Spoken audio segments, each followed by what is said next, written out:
sports fans? Your favorite sportsbook, BetUS.com, is back for our 28th year of NFL action. With the industry's biggest sign-up bonus of up to 200%, BetUS offers our members the opportunity to cash in on all your favorite sports, including NFL, NBA, MLB, and more. We've also got hundreds of new casino games, including the coolest new European slots, and our live dealers are waiting for you at the table. Sign up at BetUS.com today to get into the action. BetUS, where the game begins.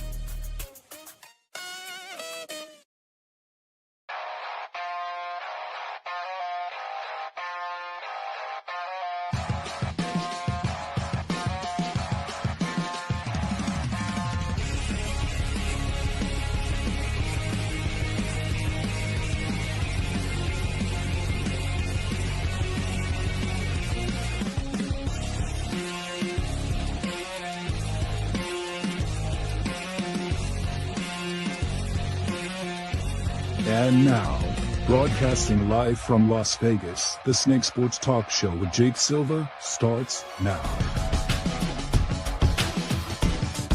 We go, ladies and gentlemen. We are back on a Monday. So much happening in the world of the NFL. Jay's joining us. Oh, how we missed him for so long. Listen. There's so much I got to talk about up from here. We all got to really break this down because I think there is a lot of interesting stuff that's been happening in the NFL and is continuing to happen as we discuss a little bit more about it. But, yeah, lots of physical teams that we saw from this week. Lots of different changes. Unfortunate that some seasons had to end, unlike Michael Penix, unfortunately. Atlanta there's just nothing working for them. Kirk Cousins is going to be back, but I don't think this is going to be a better offense. I think this is the same stagnant play calling. I don't even know what to think of it. So there's lots of it to change. And what am I to think about the Denver Broncos? And then not to mention, what we watched last night between Detroit and Philadelphia. There's a lot of stuff that we got to talk about. There is. And I want to say this real quick, but to anybody that hasn't noticed, the NFL has changed a lot over the past 3 years in terms of the way that teams are playing. NFL points scored, they are down by 150 points this year because the defenses are stepping up each and every year. And we are starting to see an era where the, fancy offenses like a Kyle Shanahan, a Sean McVay, a Matt LaFleur, and everything are starting to get stagnant and repetitious in terms of how they're playing. And these defenses are picking up on that. Ever since they went to the 2 high safety looks, you are starting to see a lot of these, trick play offenses and these high-powered offenses be more stale and, more predictable and everything, and they're getting stopped. So the defense is coming back in the NFL, and I love that. Tell you what, though, save up your questions because we got a special guest here tonight, Coach Jags, Jeff Jagodzinski, who you remembered up in Boston College from 2007 to 2008 during the Matt Ryan era, is going to be joining us. We're going to talk a lot about that because college football is changing. NFL personnel is changing. We would love to see from a coach's perspective about that, but I want to start with this. So here's the thing. Denver obviously came away with the win yesterday. And here's the other thing that we also have to discuss about the Kansas City Chiefs is, number one, this Chiefs team is not like the previous Chiefs teams we are so used to seeing. I think that's over now. I do not believe that, in my honest opinion, when looking at this is the same Kansas City Chiefs team that can get into the playoffs, wreak havoc in the playoffs. I think these days are over. I think it's done and over with Kansas City. And things are really drastically changing. Like they're changing. And I think a lot of this has to deal with is that Kansas City, in my opinion, and I'm not here to just basically poke the bear, but I think Kansas City fans, you guys are kind of spoiled here. What do I mean by that? It's not just you're winning. It's not just that, for years and years and years, you guys have figured this out. First of all, you paid your quarterback in Patrick Mahomes, and so you know that this whole entire roster was going to be limited. I mean, number one is your whole running back core is not strong enough. Isaiah Pacheco is getting hurt too much. Kareem Hunt is basically coming past his prime. The other thing that you also have to understand and realize is that the Chiefs, Chris Jones, you signed him up to that contract. He looks like he's playing old. Travis Kelce coming back, he looks like he's playing old, even though that he could still be a reliable target. There's a lot of this that's going on. Kansas City, understand something. The league and your division is changing. It's getting physical. Defenses are starting to show up. And here's the other thing. The ground and pound football game, it exists. And whether you want to believe it or not, Kansas City, you know that these times were going to be coming. They're changing. And listen, Patrick Mahomes, we know is a great quarterback. Okay, we're not denying, and neither are we throwing shade at someone like Patrick Mahomes. But you have to understand, your division is getting tougher. The Broncos literally just beat you all with defense. And yeah, Bo Nix, I'll get to him in a second because this is actually going to be really, really feisty and interesting when you think about what I see about Bo Nix. But he didn't score a touchdown and didn't even throw a pick. So at this point, you've got him cruising and basically on cruise control. And that's the thing that you got to understand. So Bo Nix, in my opinion, is working with whatever is working with Sean Payton. Okay, that's the truth and reality behind it. But Kansas City, you knew you were going to come to this point. All right, it just happens. It happens for every team. Okay, and you got to think about this. Every division in the NFL often has times where teams can be dominant and times where things are changing. Teams are getting competitive. Coaching's getting competitive. So, again, Andy Reid is a very good coach. Never going to deny that. But once you add in Jim Harbaugh and Sean Payton into the middle of the mix, listen, I'm sorry, but the Raiders just need consistency. And that's the hardest part for that. But everybody else, I don't even know what to think about with the Buffalo Bills. I don't even know what to think about with all these other teams. And the Colts are really good. The Jags literally put up an overhaul of points against the Chargers. So there's lots of things you got to consider. So the AFC, it's taking a different twist and turn. But it's going to be interesting to see what the remainder of the season looks like. But for Kansas City, this is the first time since 2015 that they've been 5-5. And they're literally on the brinks of missing the playoffs and not even winning the division. So ask yourself that question. If you're Kansas City, what do you go from here? You got no run game. You're too heavily reliant on Patrick Mahomes, and that's exactly what the reality is that they're having to settle on. All right. I want to transition to a game that was the most exciting in the NFL, and that was the LA Rams and the Seattle Seahawks. Oh, my God. It was defensive. It was great. And I think we have to put a lot of respect on Sean McVay. This culture and what they've put together is unbelievable. The Rams are a for-real team, okay? Sean McVay with his culture understands the offense, has a grown-up at quarterback in Matthew Stafford. Stafford, by the way, is having an MVP caliber season. You don't believe it, but he's been putting the team on his back offensively, and then not to mention that, sprinkle in Devontae Adams. You got Puka Nacua. You got Kyron Williams. This Rams offense is capable of scoring in every single position. And by the way, they also traded for a corner, Roger McCreary. Remember that? It seems like they kind of figured out that problem. They got youngsters up on the defensive front who I really like. And regardless of what this was, it felt a lot like a heavyweight pound-for-pound fight like you're used to seeing like in the 90s and 2000s, right? When you would watch Evander Holyfield and you would watch like Mike Tyson and all of them. The only difference was Seattle was the heavyweight fighter that forgot their uppercut. And Sam Darnold threw 4 picks up into that game. Regardless, even up and on to that, I got to have respect for both these NFC West teams. And then not to mention, San Francisco looked good. Brock Purdy looked healthy, and there's nothing else that I can honestly say for that. And the defense, I mean, let's be honest. Robert Saleh is going to do whatever it takes for the defense to come out and play 110% day in and day out. That's just the way that you got to look at it from every single angle. But this Rams team, offensively, they understand adversity. Matt Stafford, as a grown-up, he's throwing it to a lot of these positions, and Sean McVay has just built up this culture. It's insane to me with where we watch a lot of teams where you can understand identities.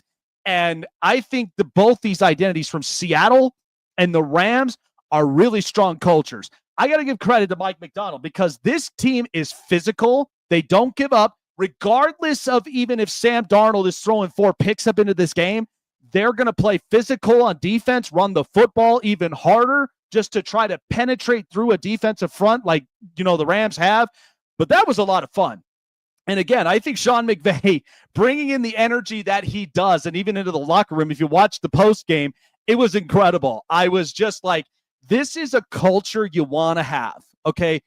Like the game has evolved in different ways, but this right here, trust, reliability, focusing on the important stuff, and then overcoming adversities that are at your way. It's just like shifting gears. You got to be able to understand how to shift gears and have a 5th gear if you got one. And that's what the Rams did up from here. I was really impressed with it. Chase, I will tell you, I mean, I got to say this is a very strong culture that we have in the Rams. And those are the top physical teams that if the playoffs started today, I'm not facing either one of them. Regardless if Sam Darnold forgot his uppercut. Okay, I'm not facing either of them. These teams are they're very good. It was a lot of fun. But yeah, lots of good stuff.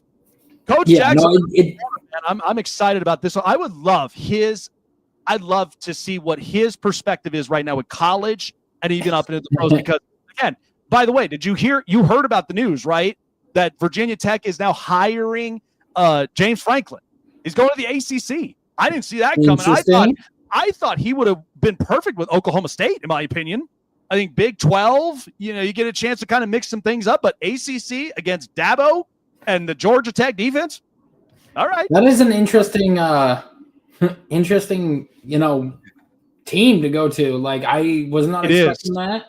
I'm still interested to see who's going to take the Penn State job and everything, but yeah, hopefully it's not Brian Hartline. I would love to see him stay at Ohio State and everything, but I would also love to see him go get a chance to coach, be a head coach. But in the NFL, we have seen a lot happen this year. I mean, we have seen teams that we expected to dominate and be good, be average or below average. And then, teams like the Ravens and stuff started off very, very slow, starting to pick it up a little bit, but I think they're going to hit another wall here shortly. The Steelers are going to start hitting that wall soon. Then you got teams like the Bills who are losing to opponents that we didn't even expect them to lose to. Yep. And the Bears. Injuries are happening left and right, and these are crucial injuries. Are happening left and right. Jaden Daniels, Michael Penix is out of the season, and then you got a couple of other key components offensively and defensively that are just decimated. It's absolutely insane. And time in and time out, you see these injuries happen, and you're like, damn, those are really decimating the team. But the one thing I will say, and we're seeing somebody that's on the verge of being in that all-time great conversation, and that is Myles Garrett, because of having another game of 4 sacks, especially on a quarterback like Lamar Jackson. He is just 1 sack away of tying his career high in a season with 16, and he's on pace to potentially tie and or break the all-time sack record in a single season if he keeps this up. He's got the Raiders this week. He just needs 8 more sacks and everything. He's got a long way to go. We'll see what he can do, but he is the youngest player to hit 100 sacks in their career before 30, and he hit it the fastest. And he is also just past Lawrence Taylor for the most consecutive 12 sack seasons with 6 now. And man, if he isn't Defensive Player of the Year frontrunner, I don't know who is, because this dude is playing lights out. Too bad the team around him is not playing up to par. Well, lots to come around. Coach Jags around the corner. We got a lot to discuss, especially, too, an interesting player comparison. You would never think about this when you think about the season Bo Nix is having, and that's around the corner. All righty, folks. Well, like we said, the seasons, of course, of giving is underway. We are always excited for the holiday season, especially Thanksgiving this month. And then eventually we go right into the Christmas season in December. But with seasons of thanks, Okay, we're so thankful for the NBA, college football, NFL, and NHL seasons to be underway, and that's where our partners at Payday Fantasy are right there with you all season long. Your go-to player pick'em apps, where you can pick the player when you sign up. Free $5 entry, guys. You ain't even got to pay nothing. It's free $5 right there when you sign up. And then also when you put in your deposits of up to $100 with a 100% deposit match guarantee just by using the code SNAKE. That is where you get 100% of that deposit match of up to $100. That's a lot of fun. Check out what all the fun's about at paydayfantasy.com and download it on your mobile device through Google Play and the App Store. At Payday Fantasy, sign up, pick the player, pick the outcome, and get paid with Payday Fantasy.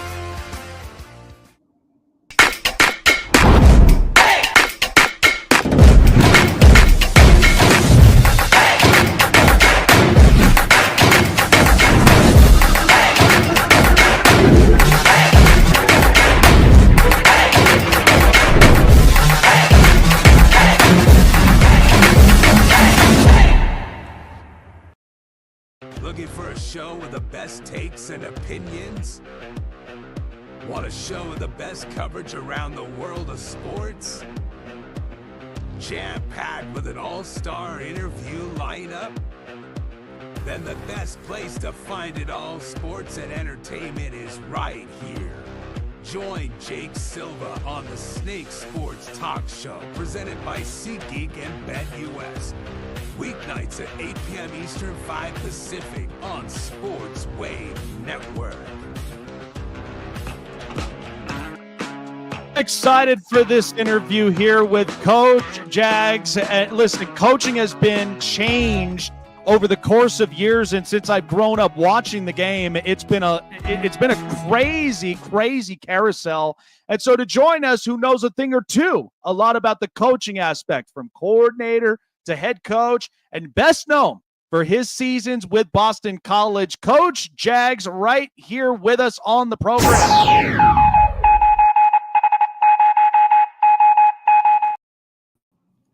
I meant to ask this because I was a youngster, and I remember watching the days of Boston College from 07 and 08, and you had the opportunity and the chance to coach with a young quarterback by the name of Matt Ryan, and just the way that the season went for you guys. What was that experience like? Because to coach a guy that I heard a lot of rumblings coming into the draft, gets drafted by the Atlanta Falcons, and sure enough, he was a promising quarterback. And so tell me what that experience was for you as a head coach and what it really meant to you at that time.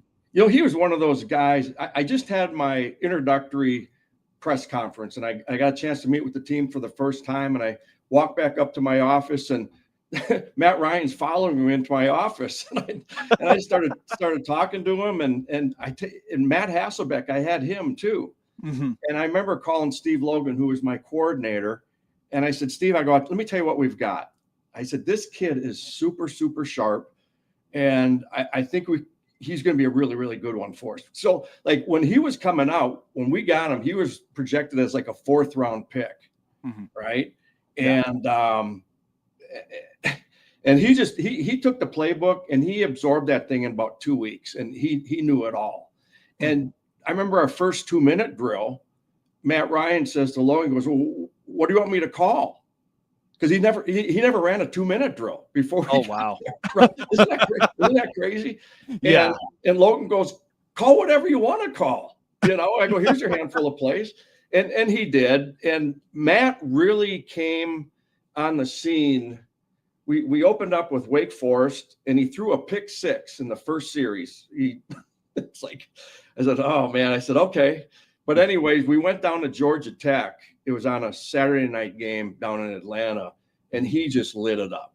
And that's where he came onto the scene. I mean, he threw for, I don't know, 350 yards, but he was throwing dimes on people. And then it was like, that's when he became on the national scene. I tell you, we didn't throw the ball enough, Jake. We really didn't. I mean, the kid threw for 4,000 yards or whatever it was, but we should have thrown it a lot more than that. But man, it was fun. He was a great guy. There's just another story about him. I mean, it was coming around the draft, And he comes in and he goes, I just they're projecting me go like at number 8, and he didn't have 2 nickels to rub together. and he's worried about where they're going in the 8th pick or whatever. And he ended up going down to Atlanta, and obviously the history writes itself on that one. I'll tell you what, though, because it's got to make you feel proud as a coach, when you get a product from your program and he goes out and he succeeds in his way, it's just got to make you feel good all the way around. And especially representing for a program that, I watch Boston College in many multiple spurts, and they produce some very good players. Yeah. And I will tell you, so we'll get into it. So we just got the news earlier that Virginia Tech is arriving with James Franklin. You've played in this conference in the ACC. And we know, obviously, with the Dabo Sweeneys of Clemson, Georgia Tech's defense, and even with Haynes King that they have right now, this conference, amongst, the conference he's played in before with, the Big Ten, it's in the trenches, it's physical. Tell me about that. Like, what's your thoughts into this job? Because as an experienced coach in the ACC, there's competition play, but of course, you even got to think about some of these programs from the outside that you're looking into, especially now that we have our 12-team playoff. What do you make of this? Right. You know what? I like James. I thought he did a good job in the Big Ten, but obviously it wasn't good enough. But just think how crazy this is, Jake. The guy who played at Notre Dame in the semis, and then all of a sudden goes, you know what? I think we're good. You can get out of here. And if like all of these contracts and all these guys are getting paid, I just don't think I'd be coaching another down, Jake. I'm going to try to get into probably own a couple radio stations, bring you on as like the main guy. Yeah. You know what I mean? Absolutely. Yeah. Yeah. But the Virginia Tech, there's just some great deals. Coaching against Frank Beamer. I mean, we had some battles. I mean, the 2 years I was at BC, we beat them in the regular season, and then we played them in the ACC championship game, and we lost both of those games, go to the Orange Bowl. But I always had a lot of respect for that whole league. Butch Davis was a coach down at Miami at the time. I mean, there was a lot of really good football. Bobby Bowden, we went down to Florida State. They had a whiteout. I remember going to the midfield with Bobby, and he goes, "How old are you?" I said, 43. He goes, "Boy, you're just a kid." I said, "Yeah, well," and we kicked their ass, and we. But no, he was great. But there's just so many really good coaches there, and just the way the college atmosphere is these days, Jake. I was looking at some of the guys I had at BC. I wrote this. I had Matt Ryan, BJ Raji, who was the first rounder at Green Bay. That's right. Anthony Costanzo, who was a first rounder at Indianapolis. Kaiser Chairless was I had both tackles were first rounders. My quarterback was a first rounder. And damn, why did I win more games than that? And the other guy was Luke Kuechly. Yeah. I mean, you know what? In today's atmosphere, how would I keep any of those guys? Oh, it's funny. I'm actually happy you brought it in, because to me, the atmosphere, and listen, I'm 30 years old and I'm part of the millennial. And I always say this, like, we're a caffeinated society, and there's two companies I blame, Amazon and Starbucks, because the minute you get that caffeine fix, it's like everybody's just wanting something right now. Like, the expectations are high, the money gets bigger. And, you watched what happened with, Brian Kelly. He's now relieved at LSU.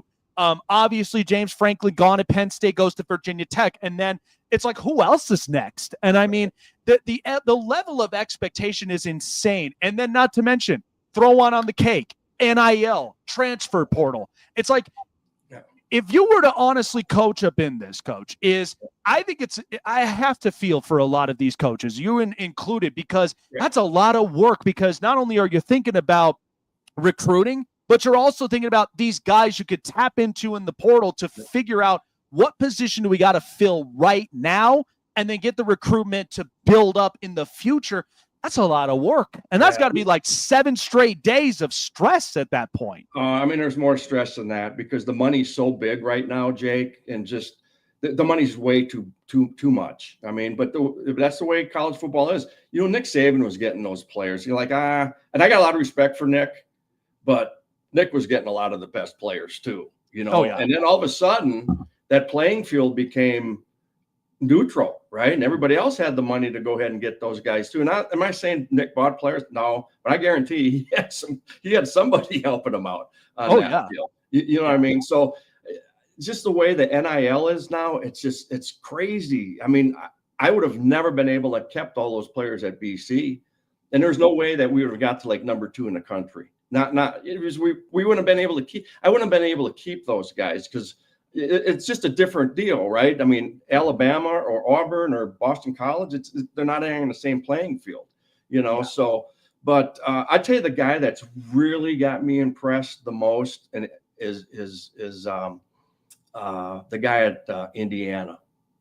Yes, yeah. I mean, Kurt Cignetti, Kurt, for what he's done. In fact, I remember when I got the BC job. See, Cignetti's a Pittsburgh guy, but I was with Mike McCarthy, and he goes, Jags, you need to hire Cignetti as a quarterback coach. I didn't know him. I said, no, I got a guy already, Mike. And he's had a great career, and and he's cocky enough to pull that thing off. And he's sitting there at number 2 at Indiana. Come on. Yeah, I'll tell you what, though, and even with a quarterback like Fernando Mendoza, I mean, the kid at his size and just the pocket awareness, the accuracy, like it's insane to me. And what's funny is like a basketball program that their football program is succeeding. I'm like, this is why when all the coaches dropped, they were like, oh no, we need to ink him for 8 years. Like, we ain't letting go of this guy. But the thing is, he's already paid his contract off with the gate. Yeah. You know what I mean? He's already paid that thing off. I mean, good for him. And you know what? I'm happy for that guy. I really am, because the thing is, he didn't do it the easy way. He went to some crappy school in North Carolina and Division I AA. What was it? Elon College or something? Yep, Elon College, and then eventually making to James Madison and doing what he does. Yeah. JMU is a good program, but that just goes to show you, he brought a lot of those players from JMU into the Big Ten.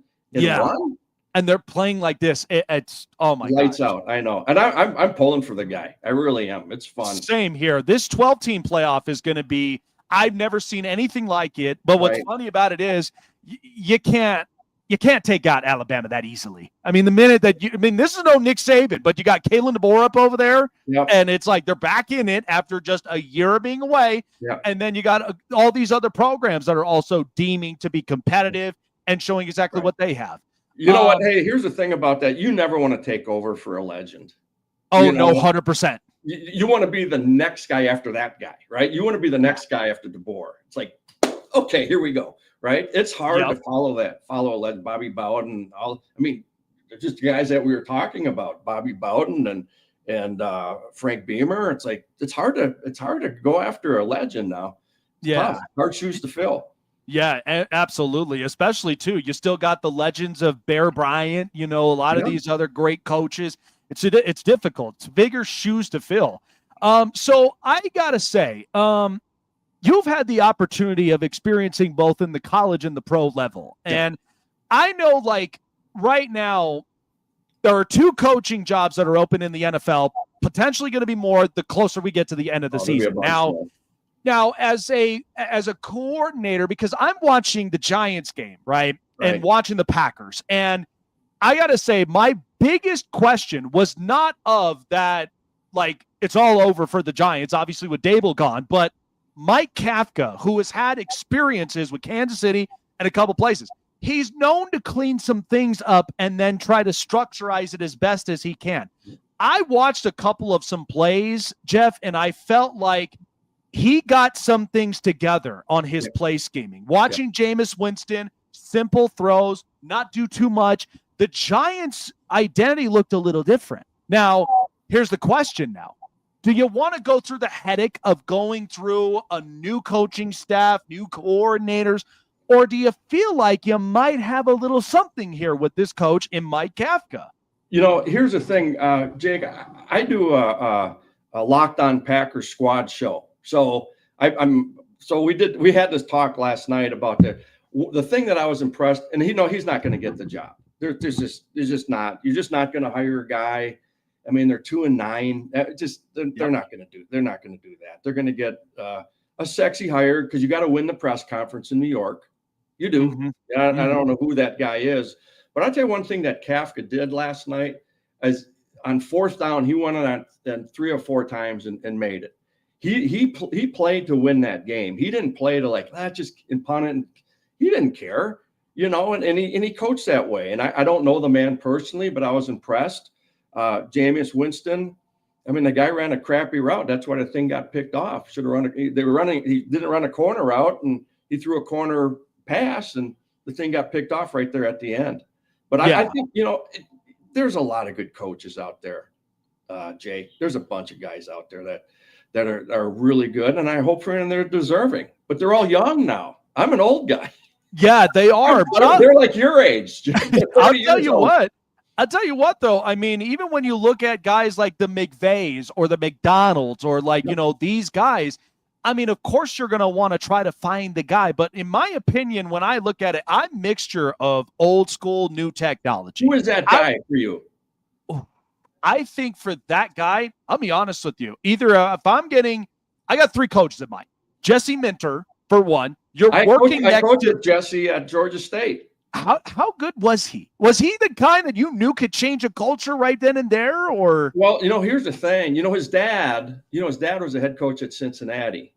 I don't know if you knew that. Yeah. And Jesse's been a coordinator since he's been about 29 years old. Oh, he was that guy, right? And and when I was with him at Georgia State, he had to be 35, maybe 36. But he was just a young guy, but he had a lot of talent. And I'll tell you another guy, and probably a lot of people don't know this, that Ryan Day was my wide receiver coach at BC. Oh, how about that? That's got to be shocking my co-host Chase up on there, because he's an Ohio State fan, and like watching Ryan Day, what he's doing now is it's incredible. And then you look at Brian Hartline, what he's looking like right now. Right. And Ryan, I knew Ryan was going to be a guy. You just knew, and he was young, like super young. And just a quick story about him. We were playing Virginia Tech, and he got appendicitis. It was that Thursday night game. It was like and he had appendicitis, and he had his surgery, and he flew down for the game, so he coached in the game and that deal. And that was a game that we won it like on the last play of the game at Virginia Tech. And they plugged in at the time, the Red Sox were playing in the World Series, and they plugged our game into the Jumbotron at Fenway. Oh, and wow. But anyway, there's just so many stories, Jake, and it's been a great ride for me. That's incredible, though. But I do got to ask, though, because especially with these coaches, because I mentioned Jesse Minter, I think it could honestly change a culture. And what Mike McDonald's doing in Seattle, I think is incredible. He's worked on his side of the ball on defense. And even though, like I said, I think Sam Darnold, it was 2 heavy pound fighters that one forgot the uppercut at home. But it's okay. The team still managed to fight. I felt like Brian Flores, he deserves another chance. I'm watching what Minnesota's doing on the defense, and I think, honestly, it was an unfair shot in Miami. Of course, everything kind of came out of it, but I do believe that if you put him in the right place and you give him a really good offensive coordinator, a right-hand man, I think he could change a culture up in there. And another one, look at what San Francisco is looking like with Robert Saleh as the DC. It's like the Jets really fumbled up and on but that.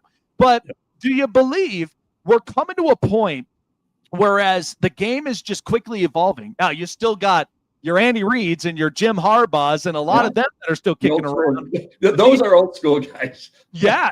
Do you feel like, is it good to have a healthy mix of old school mentality and then having the new school technology, but yet you got to have a mixture of both? Do you feel like that's kind of how a culture's got to be built these days? The thing is with the analytics and all that, Jake, it's just, I get the analytics deal, but it's kind of like as a coach, you got to go on your gut feeling too. You know what I mean? And there's a lot of these guys that have come into the college coaching profession, and they're great computer guys, but they don't know how to coach. Yeah. And I'm serious. I mean, they're whoa, this is what you should do on 3rd and 4 inches, and hang on, the wind is going on the northwest. You know what I mean? But there's a lot of the young guys that are coming into the profession. I say young guys, I'm talking about 25 to 30 years old, but they don't know they haven't really had the time to coach, but they know all the analytics and all the computers and all of that stuff, which I don't know any of it. I'm lucky I got on your show tonight, to be honest with you.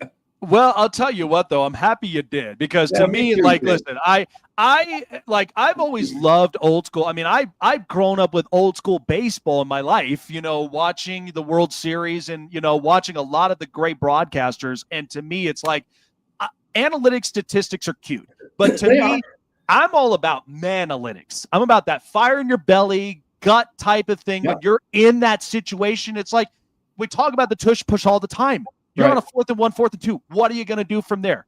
You're going to fight to get possession on your side to wear out the defense and score? Or are you just going to fold? And then it's like, oh, we just missed an opportunity. Do you think they're going to keep that, Jake?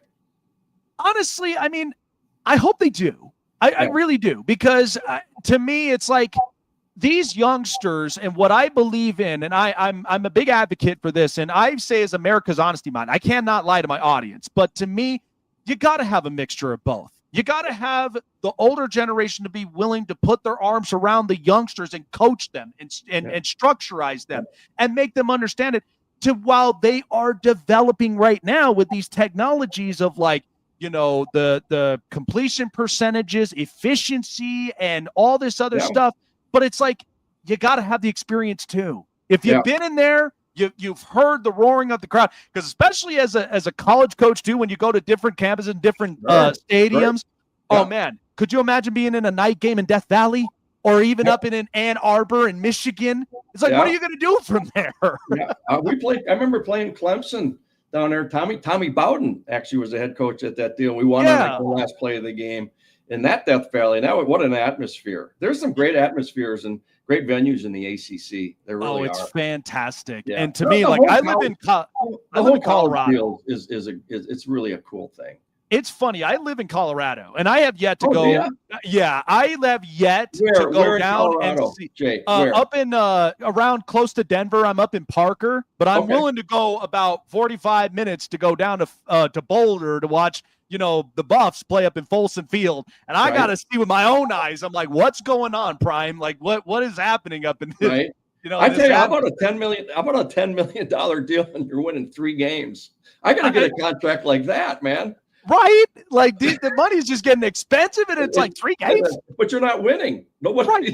He's not winning. I tell you, the thing with the Shador deal, I remember watching that from kind of like afar, and I never bought into the hype with the guy. And like, what did he go for? 4 or 16 yesterday? Yeah, 4 of 16. Oh, yeah. Maybe those guys weren't wrong in the draft room. My big thing is like this. I am a glass half full guy, because to me personally is like, Dylan Gabriel goes out with a concussion, right? And he comes into an unfortunate situation where you got to come in, you got to play. You didn't even get the reps up in the first team, but that doesn't mean that there's no room for improvement somewhere, and that's where I think now I actually got the news, and Chase knows this too, is he's going to be starting against the Raiders this week. Yep, I heard that. And so now here's the thing. You got days to practice. You got days to conduct and straighten this thing out to where now you got to go out there, and there's cameras everywhere. Media, analysts, they're all looking at you. Right. You got to be able to perform in the best way possible. Give them a reason to think differently about what right now they're putting up on media. I don't see it, Jake. I don't, and believe what you see. How many times did he get sacked at Colorado? And I know maybe they had a really bad offensive line. I don't know. But I mean, to get your jersey retired and you didn't win a bowl game, come on, man. That was the most Colorado thing to do. But that's true. But the thing is, like, Cam Newton just got his retired at Auburn. I mean, rightfully so. Heisman Trophy winner, and that's what I'm saying. It's like, holy cow. But anyways, hey, it is what it is. It's all about the media and everything and the hype. So yeah. And my biggest hope is that if you could prove to me you're throwing 60 plus completion percentage. Right. And you are efficient up into that where you're getting more first downs, time of possession. And even if you come away with 1 score, I'm not expecting you to go 2 or 3. But if you get 1 score, you look efficient. I'm like, okay, there's something there. So we're going to be evaluating this because this is going to be, we'll find out this week. We'll see if it's legendary or not. Man, absolutely. Coach, listen, it's been an absolute blast. Thanks Love for having me on, man. Yeah. I really appreciate it. You got a great show, a lot of energy. I tell you what, hey, if you're opened up for business, I'm all ears. I'll be back. Absolutely, man. Take care of yourself. Listen, enjoy the Thanksgiving holiday, man. Holiday season with us, and we will see you soon. Yep, take care. Absolutely. Oh, man, I loved it. How about that, Chase? Coach, you gotta. I was actually really fired up for this one because I don't think many fans understand what goes on the mind of coaches. I don't think they do, because it's like it's so stressful and you have a lot of things to think about. I mean, in the college job, like you got a lot of days you got to prepare, you got to recruit, you got a lot of things to do. And then in the NFL, sure, you got some days off, but you're managing grown men in there. And it's like, how do you prepare up from this? So yeah. I will say, though, that's really something with him coaching with Matt Ryan. And that literally was what was the deal. That's insane. That is insane just to hear like the mindset of what goes beyond goes on behind the scenes and everything. Yeah. And like, I honestly have to disagree with him. Like, I know that he's a coach and everything, and he, has been around this game for so long. With the Shador? Oh, yeah. With the Shador thing, because like he didn't get any reps with the ones and everything. Yes. And then, but like the sacks that you saw in the preseason and everything, he was playing with guys that were very like fifth string offensive linemen that were cut the very next day. Fingers, yeah. And like, and he's just like, I just don't see it. Like, how many times have we heard from the media and college coaches and coaches in the NFL about quarterbacks coming out saying like, oh, I don't see it. Oh, they don't have this. Oh, they don't have that. Like, there's nothing that, jumps off the page. And then they turn out to be great. I mean, they were saying the same thing with Patrick Mahomes coming out into that draft class and everything, saying like, what are the Kansas City Chiefs doing drafting a guy this high in the draft and everything? And then like, you had guys that have played in the NFL, guys like coaches that have coached in the NFL, didn't even think anything about Patrick Mahomes. And now look at him. He's arguably the best quarterback in the NFL, if not top 5. And like, I think that a lot of things that people were looking at with Shador was the immaturity. I watched his press conference yesterday after the game. Yeah. And the way that he deflected the question and everything about, how it felt and to be out there and how the fans were reacting, and then shifting it towards like, it sucks the way that Dylan Gabriel's being treated, and it sucks the way that, the fans were acting and everything, because it's putting a lot of pressure on Dylan and everything.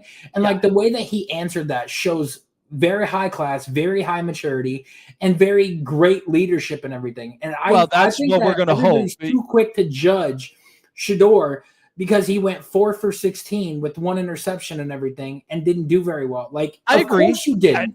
And at the same time, I mean, you're playing a team in which by the way, that was not even pretty at all from Baltimore. I mean, but because you have Derrick Henry and you think you're running him enough and you really aren't. I don't know what it is about Baltimore with this whole Derrick Henry thing. But again, I do agree that this was also a Baltimore team in 3 straight games who defensively, they got better since they traded for Alohi Gilman. Like their defense changed, which again, it can happen for a lot of these teams. I'm holding my breath though, because again, after hearing the news today, he's starting against the Raiders. Now, is it confirmed? It is confirmed. It is confirmed. Kevin already came out and said that if Dylan's cleared to go, he's going to start. He is confirmed. The concussion protocol is legit. It's confirmed. He's going to be playing against the Raiders. So now, finally, you and I can put our scouting glasses on. We can finally end up seeing what's going on from there. But let's get up into the news. And like the whole he got sacked so many times in college. Do you know what the offensive line ranked? Oh, I know. It was bad. It was bad. It was below the average, below the below average tier. Like, it was arguably the worst offensive line in the league. And he still put up 3,400 yards. 4,100 yards and 34 touchdowns and everything, and threw 7 interceptions. and had Travis Hunter as his best offensive playmaker and everything. And, Oh, yeah. And it goes to show you, look how good the Colorado Buffaloes were. They were 9-3 with Shedeur. They're 3-8 right now without him. Yeah, they're having now Juju Lewis being their starting quarterback, which again, it to me, it's all about focusing on your program, because at the end of the day, your kid's out there doing his own thing. Focus up on the program, get yourself straight, because they're going to need to fix this up. I mean, when was the last time that Colorado even had an efficient run game? I haven't even recalled in the last few years. So there's been a lot that's changed up. And if you also want to look at it, like look at how much momentum and like how much of a spark that team showed when Shedeur got in there. I mean, it was changing everything. Dylan Gabriel had 184 pass attempts and everything, and had only 2 passes that were above 20 yards down the field. Shedeur comes in, throws 16 passes, and has at least one of them as a 25-yard shot down the middle of the field to Harold Fannin Jr. I think that with a week of preparation, a week of getting into the playbook, and understanding how these guys run their routes and everything, we are going to see a much better play out of Shedeur. And I don't want to step on coach's toes because he's done this far longer than we have, has been around a lot of NFL talent and a lot of talent in college football that he has seen come through there. I was really surprised. Media people, we have seen coaches, we have seen players talk about guys that come out saying that they're not going to do very well and then end up being superstars. So I am not going to sit here and say Shedeur is a bust until we get enough sample size, like what we saw with Dylan Gabriel. Gabriel got 5 or 6 games. Let's give Shedeur 5 or 6 games before we go ahead and make that comparison and that judgment and say, it's time to draft like a Fernando Mendoza in this draft. I agree. Let's get up into the news. And now, here we go. Hey everyone, it's story time. This is the Hot Press. Lots of news up and around here, man, and it's interesting what's happening up into the NFL. So what we got?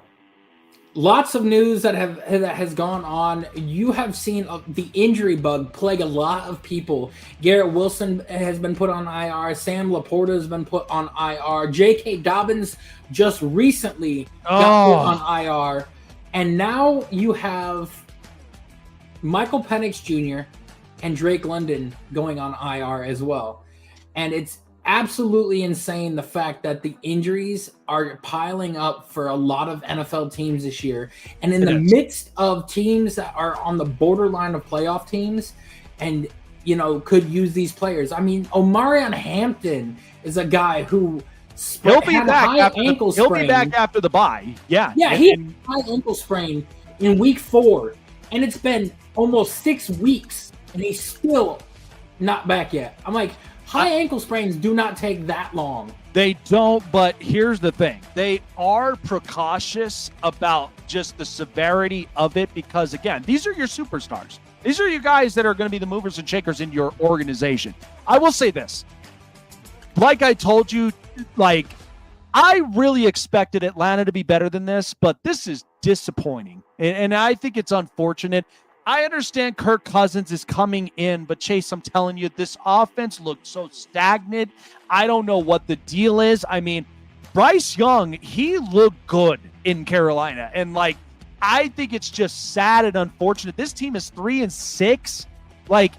You have all these weapons. You have a second-year quarterback that you would hope they would have gotten this figured out. I don't know what they need to do, Chase. I just feel like you need a new OC. I think you need to have somebody that can understand the play calling with a left-handed quarterback. I know it kind of reverts sometimes, but this is just, I cannot believe it. I thought this team would have been a playoff team up on paper, and yet they're still the dirty, embarrassing birds again. It's really sad. I feel bad for Michael Penix because I don't want to write him off right now because he's very efficient in the pocket, has a strong pocket presence, and I know can make the throws. I just can't do it for him. But I mean, what do you expect when you got a team that has one high-class playmaker on in the receiving core, and That's then you got a mediocre offensive line and everything, and that's been the problem And across look at the the way league that they're even utilizing throughout Bijan. Their offensive line's been garbage. Well, look at how they're utilizing Bijan. Yeah, I didn't even think that Bijan is only set to a certain type of play, and you're not running it majority of the time. Like you're coming up with something different, and it ain't working, and then you're trying to revert, and then it's a little too late.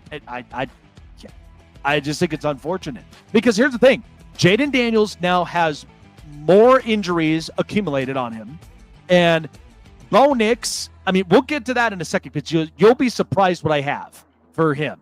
And like, it's been the year of Caleb Williams and Drake May. Yeah. Like, what were the odds about that? It really has, but like I will give that credit to Josh McDaniels. He may be a terrible head coach, but he's an amazing play caller. That's where Vrabel was smart on that. Great at developing talent.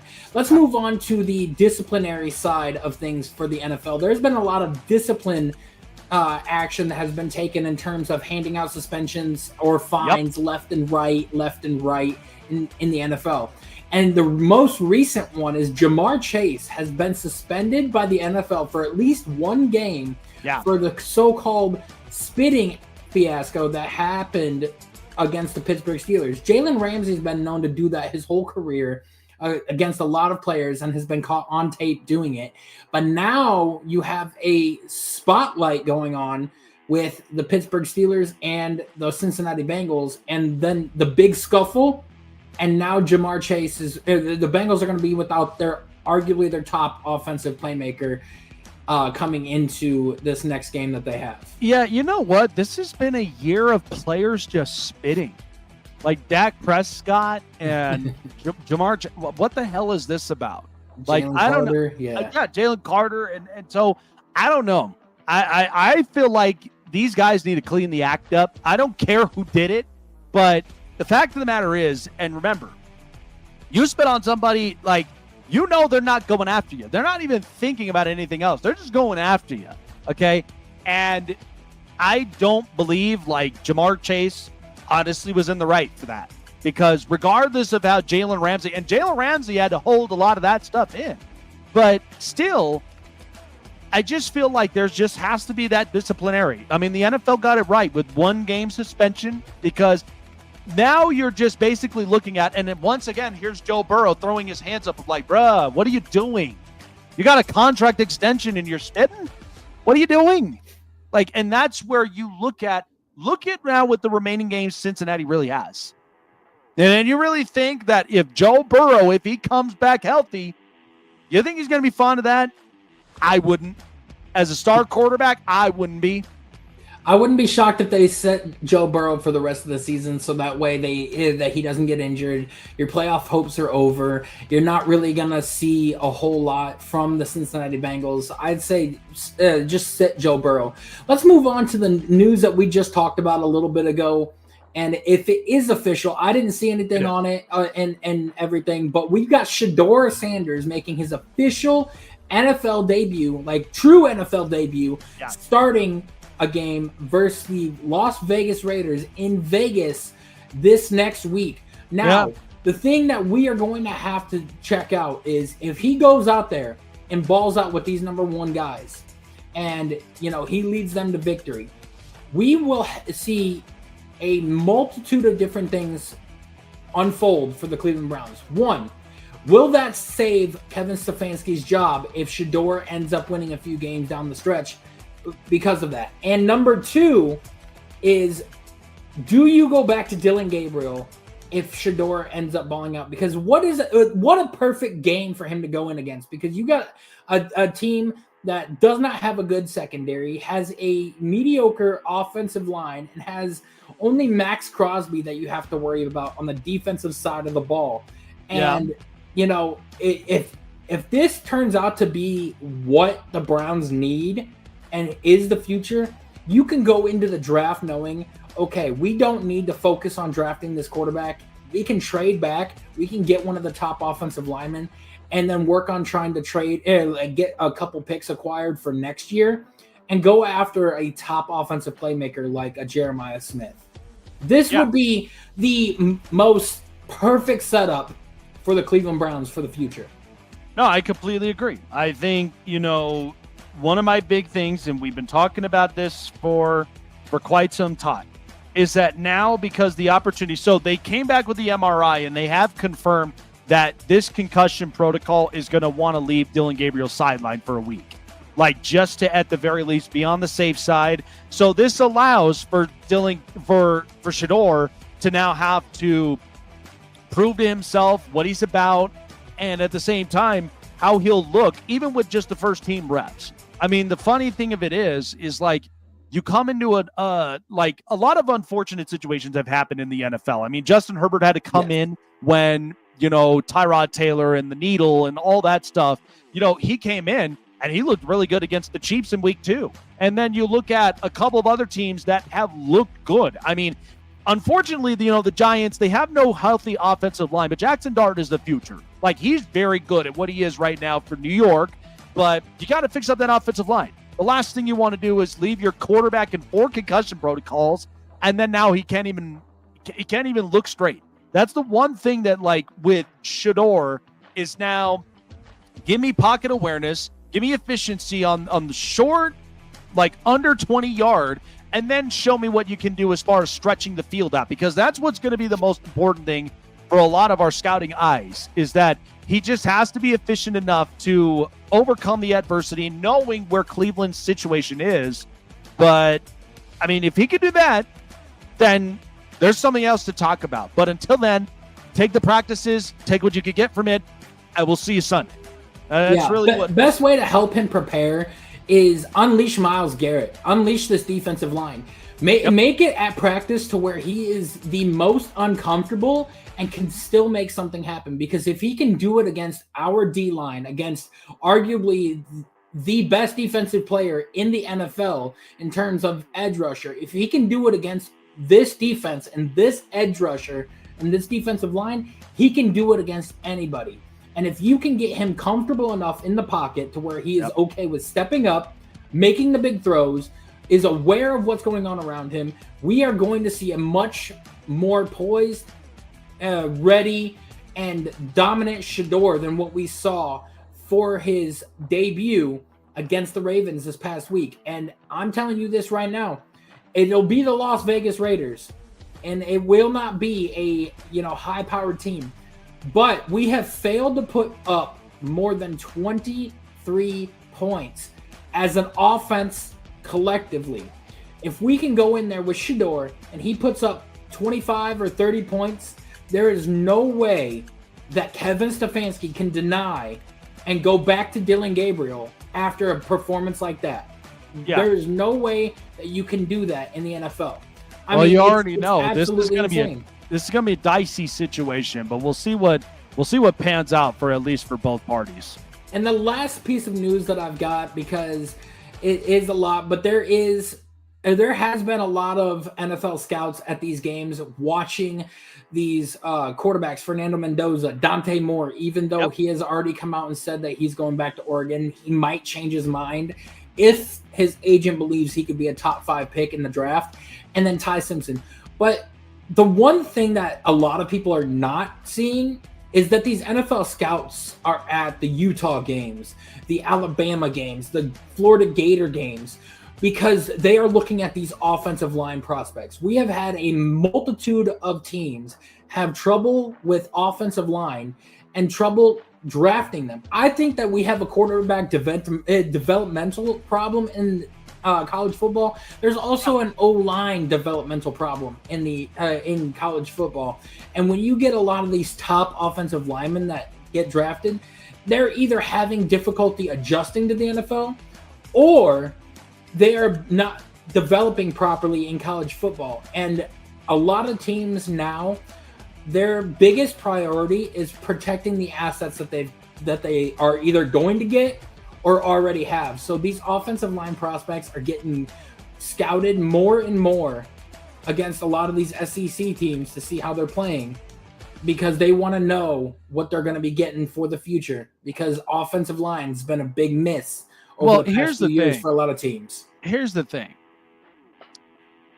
That can be true to a certain extent, but this is why the transfer portal was created in the first place, especially with these quarterback developments, because obviously you already knew Brian Kelly was a wonky fit at LSU. This was not working out for him because, I mean, it wouldn't have even worked out in Notre Dame. And you're watching what Marcus Freeman is doing over there right now with C.J. Carr. Okay, so you think about Garrett Nussmeier, and I think the other problem of it was I had John Vogel on here a couple weeks ago, and we talked about, what the issue has been. The problem is that we have an awful lot of seniors that are quarterbacks, and a lot of them that would have to redshirt back because their development was not quite the same. Different coaching, different schemes. And you got to think about this. Billy Napier's gone in Florida. What is DJ Lagway going to do when you get the coach right? If you understand his strengths and the way. By the way, did you hear about the word about Lenore Sellers is going to be out in South Carolina? Yeah, he's going to be out. He's going to be out of South Carolina. And listen, I don't blame Lenore Sellers, but you're going to go somewhere where you know that they could use your abilities. Because South Carolina, I'll be honest with you, they're more of pocket, like their type of scheme fit, than they are of just a dual threat of what Lenore Sellers is. It's similar to Florida with DJ Lagway. So if you could figure that out, but that's what a lot of these quarterbacks are doing. Fernando Mendoza, by the way, he comes out of one program, goes to Indiana, and again, I was very wrong about Indiana. I thought after Curtis Rourke, I didn't think Kurt Signetti would have figured that out, but Fernando Mendoza looks great. He looks great up on the pocket. I watched him several times be mobile, but here's the other thing. Look at what John Mateer is looking like in Oklahoma, and they ended up beating Alabama this week.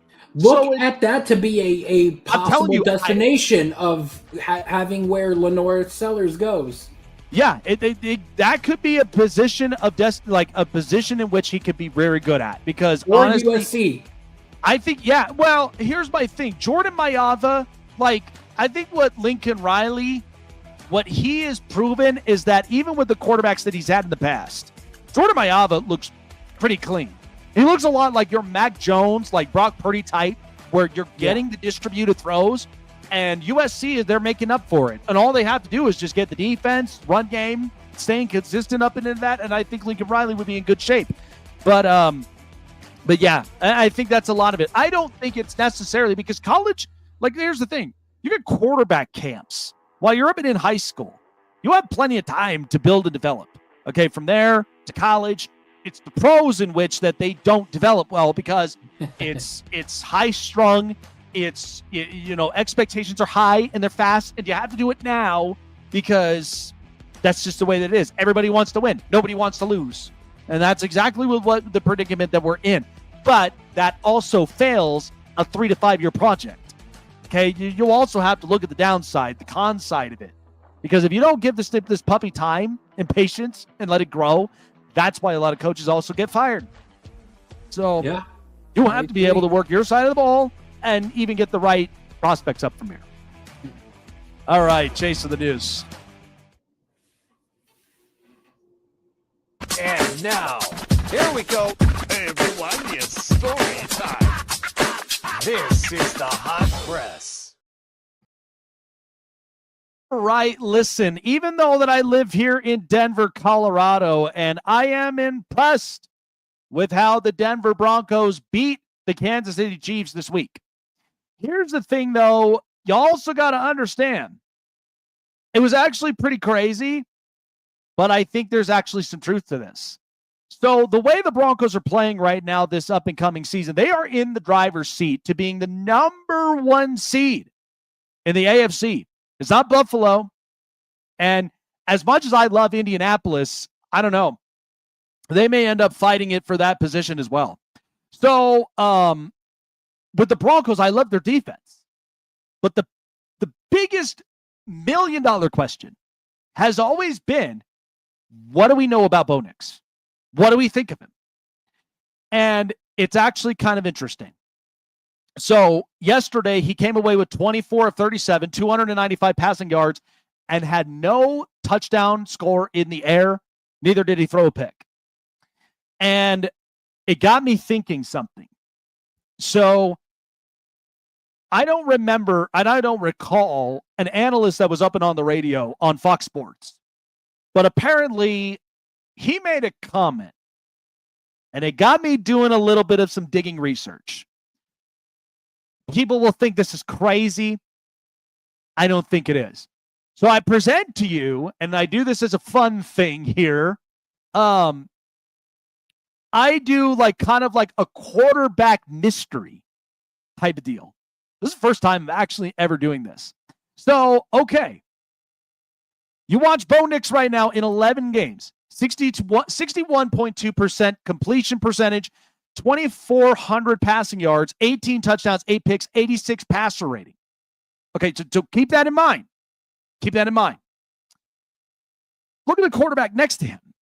Okay, mystery quarterback. I don't know who this is, but 11 games, has lesser of a completion percentage of 55.3, has about a few more yards than what Bo Nix has at 2,472, 2 less passing touchdowns, same amount of picks, and he has a passer rating about less, 82.9. Who is this quarterback, by the way? And you'll be shocked. Oh my God. That's Mark Sanchez of 2010. I couldn't believe I couldn't believe it. I listen. What's happening with the Denver Broncos was the same thing that happened in the 2010 New York Jets. The only difference about both of them is that, number one, the Broncos are leading the entire NFL in sacks. Okay, and they also have a very good defensive percentage as far as shutdown in a lot of different key categories. Very good on third down shutdowns. And the only thing is that Bo Nix, when you look at the efficiency rate, he has a better completion percentage than Mark Sanchez, much more efficient, about similar amounts of passing yards. But here's the other thing, 16-8 to 18-8. What did Mark Sanchez have to do with Rex Ryan's defense? And then not to mention Jericho Cotchery, Sean Green, LaDainian Tomlinson, and Braylon Edwards in 2010. What did he have to do with all those guys? And then including Dustin Keller, the tight end. Remember him? He didn't even have to do much. He had to literally be up on cruise control. Had to literally control just the time of possession, make the smart amount of throws, and not turn the ball over. And this is the Jets we're talking about. Isn't that crazy? And the thing about it is that Denver, this is why it's so hard for me to understand about Bo Nix when I watch this stat in 11 games. I thought the guy was nuts. And then when I did my own research, he's not. He ain't crazy. I actually kind of believe him. And the one thing about it is Denver is 9-2, and I respect it. But here's the thing. As I've said, the offense at times could tend to be a diesel engine. Dink and dunks, small throws, eventually stretch the field.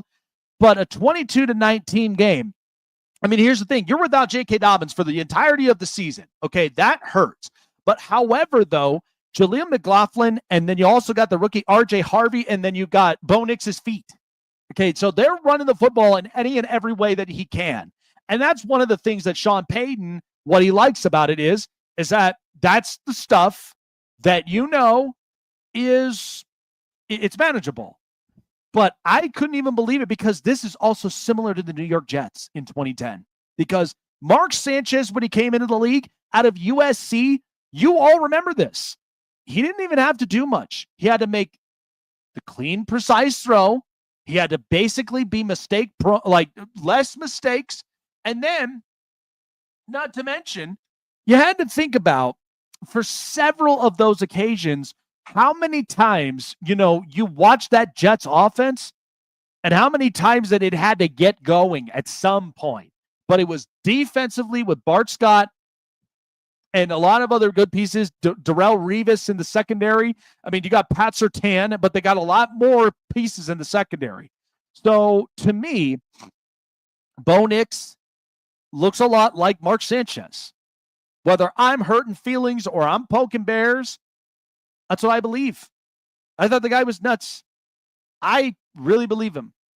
And I think this is a testament in what you can understand an offense. It took me a lot of digging to do this.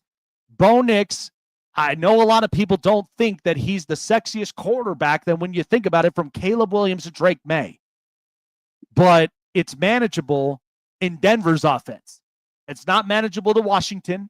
It's not manageable to Chicago, because you'll be probably looking at a higher talented Mitch Trubisky. But it's manageable up in Denver. And Denver's defense gets sacks, gets takeaways, knows how to get the ball. That's the way they play. But I just think that, in my opinion, with Bo Nix, I think we cracked the code. Figured it out. Having a Mark Sanchez season. Like, you were literally just as shocked as I am. And that's in 2010. I remember that since it was yesterday. Dustin Keller, Braylon Edwards, Jericho Cotchery, Sean Green, and LaDainian Tomlinson in your backfield. And you are literally playing the same similar thing? Yeah, but there's been a lot of games, like a lot of them this year, that have been like extremely close. And yes, but here's the thing, though, is that Denver's offense, you and I both know, has been a diesel engine. Okay, it's slow to start cleaning itself up, and then eventually it runs well. It purrs. It's smooth. But the thing is, the defense is great, but like this is like here's the thing: they have more sacks than the 84 Bears. They had more sacks than the 84 Bears. Like that's insane. But I know it's a shock to everybody. But this is the thing, though: the Jets in this predicament, they made it all the way to the AFC Championship until they lost to Pittsburgh. Okay, you got to think about the teams right now in the playoffs. Okay, Colts for sure can match up with you toe to toe. As much as Kansas City even lost up in that game. Defensively, I thought they did okay. But it was offensively, the play calling, it was a sloppy mess. But I feel like they played it up close. But we know as division rivals, that is going to happen. But I'm thinking about this in the playoffs. How long of this do you handle until you go into the playoffs and you meet somebody with your similar physicality on the other side of their defense, and then your offense, you're not getting it going? That's the one thing I would hate for Denver fans' hearts to get broken, because that happens. Let me take a look at the NFL playoff picture and see how it is right now. Because if like it's crazy to think about, because like don't get me wrong, the Broncos have a phenomenal defense. Like they have one that can match up with any team in the league right now. But as of now, the Broncos are the number one pick in the NFL. Yeah, they're the number one seed. Sorry, number one seed in the NFL, which means they get the first round bye, and then they would play the lowest remaining seed. And out of the lowest remaining seeds, they have Buffalo at 5. Yep. Chargers at 6. Yep. And Jags at 7. The Buffalo Bills are probably the only team in that matchup, unless Justin Herbert plays dominantly like he did the first matchup. I just don't think with this injury decimated offensive line and the way that they're ranked right now is going to literally help with the Chargers. I am by far as disappointed that this organization has not addressed that. And at the same time, here's the other thing.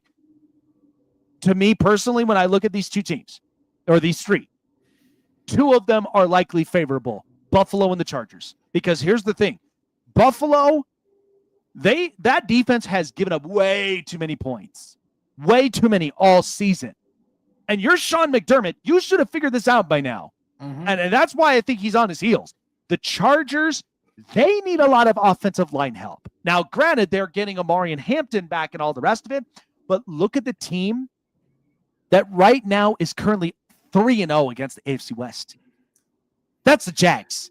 They haven't even faced Denver yet. And that's the other scary part you also have to consider. Because, again, when I watched that game, I watched it all 4 quarters in disappointment. But what I did learn from that is Liam Cohen basically kept his foot on the gas pedal all game. Because Beshul Tutin, he's a problem. Along with Travis Etienne. But here's the other thing that was also their biggest benefactor, Jacoby Myers, the one they traded for from the Raiders. He is a big benefactor, especially on the outside routes. He came up with good catches for Trevor Lawrence. I'm not saying that the Jags are a team which I take seriously, but all I'm saying is that was a very well-rounded game. They dominated on all cylinders, and that's the stuff teams like that you do not want to face. Yeah, Denver hasn't even faced them yet. And that's why I'm a little concerned if I'm Denver. It's crazy to think about, though, because like you look at at their schedule and everything, games that they have won by a slim margin. The Titans, week 1, 20-12. The Colts, they lost to because of their own undoing, 29-28. Well, yeah, the Colts, they already played the Colts, and the Colts won. The Chargers, you lose 23-20 against them. Then you beat the Eagles 21-17. Yep. You barely beat the Jets 13-11. You beat the Giants because of their own undoing as well. They should have lost that game. And then you beat the Texans. The Texans should have won that game. Which was beat ugly. The Raiders by 3 on Thursday night, 10-7. And that is another game that they should have lost. And then you just beat the Chiefs 22-19. But you know what's funny about the Chiefs fallout that they had this year, you don't win that game either. So going into the playoffs, they've got a favorable schedule coming up against the Commanders, Raiders, Packers, Jags, Chiefs, and then Chargers to end the season, which they could very well, depending on how they play, could end up 13-4 with the number 1 seed in the NFL, which would put them at the lowest remaining seed, which would put them probably against Jacksonville if they sneak into the playoffs. But you see what I mean is there are teams right there that are hungry to be in the hunt of the AFC, because here's the funny thing. How many close games did Kansas City win last year? 15? I think it was about 15 or something like that. Yeah. You know what they are? You know what they Patrick Mahomes. Yeah, no, but here's the argument. Okay, so they won about close to 15 games, I think it was last year. You know what they are right now on close games? They're 0-5. They're 0-5 in close game. The games that bit them in the ass is literally happening now. It's happening for Kansas City. And you cannot expect Kansas City to go toe-to-toe up with that. But the point is with Denver is Bo Nix is pretty much having a Mark Sanchez season, because we've seen this before where he's been on cruise control, hasn't having to do much, and the defense has been doing a lot more than what the Jets defense did that year. But here's the thing. Remember what we saw with the Minnesota Vikings last year with Sam Darnold and how good that they were playing, and they were playing a lot of really good close games? And how'd that turn out? You got to understand, the closer the games get, the harder it's going to be to reach the finish line. That's always what the NFL is about. See realistically on the schedule coming up with the Commanders, Raiders, Packers. Well, I Jags, see them winning Chiefs, against. I see them winning against the Commanders and the Raiders. The Commanders are injury decimated. The Raiders right now are just a complete mess. You said Green Bay is their next game. Okay, Green Bay is a toss-up for me, because as much as I love Micah Parsons and I love how Green Bay's defense often gets them up in games, what is Jordan Love? I don't even know what this young offensive team. I mean, again, they should have lost that game against the Giants. I'm not going to lie to you. If it wasn't for that corner throw into the end zone to Christian Watson to save their ass, I mean, that was great. But then, so after that, then they got the Jags, Chiefs, and Chargers. So I feel like, I hate to say this, it depends on what version of the Jags show up. Well, where are they? Are they at home or in Jacksonville? Let's see. Oh, wait, no, that's the Chargers. It looks like they are at Denver. Toss-up game for me. Toss-up game, because I don't know how Trevor Lawrence is going to play. Yeah, and that's the thing. It's an afternoon game in the altitude. I don't even know how they're going to honestly come back with that. But here's the other thing. You got Kansas City again for a second time, and you don't think they're going to come out? Day. Yeah, you don't think they're going to come out pissed off? They are. And then you got the Chargers in the last game. And even the Chargers themselves are good. Because you know the Chargers' next few games are, right? Because they've got the Raiders after the bye. Then they got the Eagles, the they also got Kansas City after that. Then they have the slate of Dallas, Houston, and then the Broncos. Yeah, and they'll have Joe Alt and They won't. Joe Alt's out for the season? Joe Alt's out. Yeah, that's what I'm saying. They're done. When did he get injured for the season? He got injured. Only out a couple games. He got injured the week before Pittsburgh. What was the injury? The injury was a torn ACL. Oh. Yep. And Joe actually Alt with the torn ACL. Actually no. It was actually the high ankle sprain. The same foot that he suffered the high ankle sprain weeks ago got re-aggravated again. And it's going to require ankle surgery. So that's what I'm saying. They will get Omarion back, so that's a plus. Yeah, but ask yourself this: in PFF grade, you think I'm gonna trust a center who's literally 36th amongst 36 centers, a left guard who's literally 35th amongst 36 left guards, a right guard that literally has been decimated with injuries and concussion protocols, along with tackles that you don't even know can honestly block C19? Go get Ethan Posick. He's not going to be a free agent this year, but I know that Cleveland wants to go younger on their offensive line, so get him this offseason. They have to, because here's the thing. Your tackle, and I've had to say this multitudes of times for people, just because you have superstar tackles does not mean you have fixed the interior offensive line. And do you think tackles are more vocal on the offensive line? No, it's the center. The captain of the center line. is the captain of the offensive line for everybody in the back. So the minute that you actually get, here's the thing. I would want them to go and get that offensive lineman from Utah. I want them to go and get that one kid, Slaughter, who's actually a really good interior offensive. Which offensive lineman from Utah? Spencer Fano? Yeah. He's a right tackle. Well, I think there was another kid, though, too. There was another kid that he's also, a left tackle. I think he's more. But I think one of them he's more versatile. You're thinking of Connor Lew from Auburn. Well, Connor Lew from Auburn. I mean, let's be honest. He's going to be off the board that easily. He's going to be. That's a great center. That dude is a fantastic center. It is. But here's the other thing too: is like you look at other teams that are desperate for quarterbacks. I mean, you could do business with that. Or even if you could get a center up somewhere, somebody is going to eventually get moved. Jackson Powers Johnson could be available, but I doubt that they would trade. You better hope that they could, but we all know the history of it. They're not trading within rivals. No. But again, it's honestly, if you could make it right, that's all it is. This offensive line, Herbert now is the most blitzed, most sacked, most hit, most pressured quarterback in the league. And amongst that, he's literally putting up top 5 numbers. That's what I'm saying. It was an utter disappointment. None of them looked like they wanted to play. And Jacksonville just got the best of them. So they got to come back with that. But that's the thing is Denver, to wrap this up, is I would hate for Denver fans' hearts to get broken because of things like that. Don't say I didn't warn you. But all I'm saying is that Bo Nix is pretty much playing in cruise control. Okay, you're asking him to do certain things.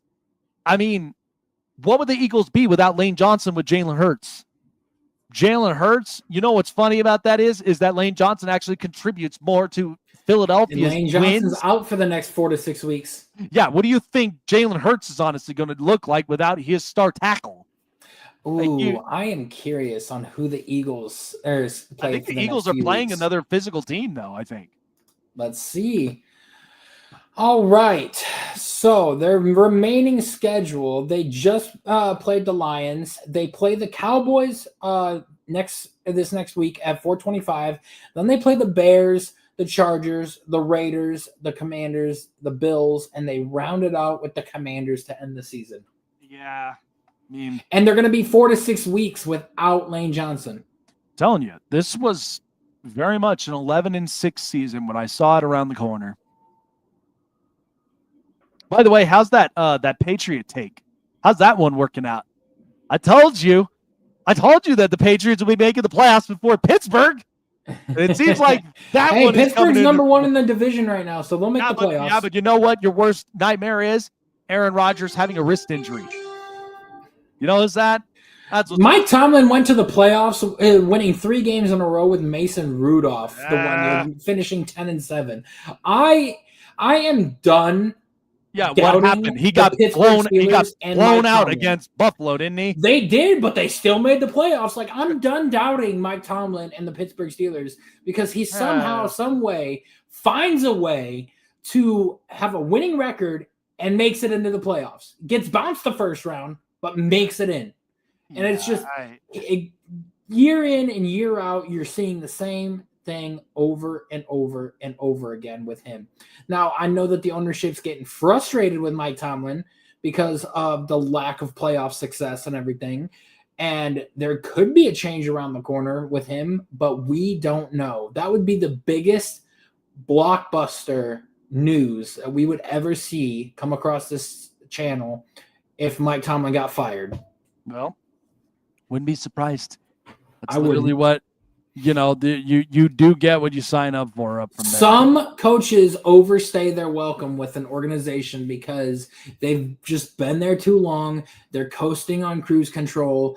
And, sometimes a fresh, innovative new mind makes things a whole lot better. So we'll have to wait and see what happens if they decide to make a change or not, or if they want to stick with Mike Tomlin for the next decade. Yeah, we'll find that out. We'll find it out.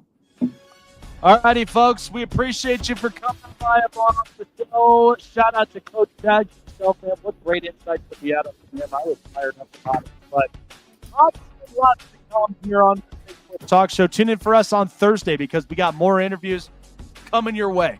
And don't miss out on who we may end up having next here up and onto the show. With Chase and myself, have a great night, and we'll see you guys. Enjoy the Monday night game, by the way. Cowboys Raiders. Maybe a little bit of a snooze fest, but interesting to see what the Cowboys have up from there. But take care, you guys. Enjoy the rest of the night, and we'll see you guys on Thursday.